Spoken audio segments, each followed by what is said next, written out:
संगमनेर तालुक्यातील वडगाव पांग येथे 17 मार्च रोजी 6वीत शिकणाऱ्या 13 वर्षीय बालिकेवर अज्ञात नराधमाने ऍसिड हल्ला केला। आता पोलिसांनी संशयिताचे रेखाचित्र जाहीर केले आहे। त्याचा शोध सुरू आहे। माहिती देणाऱ्याचे नाव गुप्त ठेवले जाईल असे आवाहन पोलिसांनी केले आहे। 6वीत शिकणाऱ्या 13 वर्षीय बालिकेवर अज्ञात नराधमाने ऍसिड हल्ला केला। शाळा सुटल्यानंतर सायकलवरून घरी जात असताना लोणी संगमनेर महामार्गालगत महादेव मळा जिल्हा परिषद शाळेजवळ ही घटना घडली। दुचाकीवर आलेल्या आरोपीने बालिकेला पत्ता विचारत बाटलीतील द्रवाचा वास घेण्यास सांगितले। मुलीने नकार दिल्यावर संतापलेल्या आरोपीने तिच्या चेहऱ्यावर ऍसिड फेकून पळ काढला।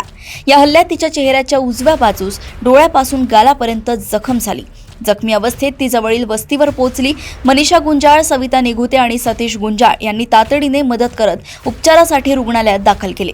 डॉक्टरांच्या माहितीनुसार 6 ते 7% भाजले असून प्लास्टिक सर्जरी करण्यात आली आहे। सध्या प्रकृती स्थिर आहे। दरम्यान या प्रकरणी भारतीय दंडविधान कलम 326(अ) व 326(ब) अंतर्गत गुन्हा दाखल करण्यात आलाय। ही घटना केवळ एका बालिकेवरचा हल्ला नसून समाजातील सुरक्षेवर मोठा प्रश्नचिन्ह उभा करणारी।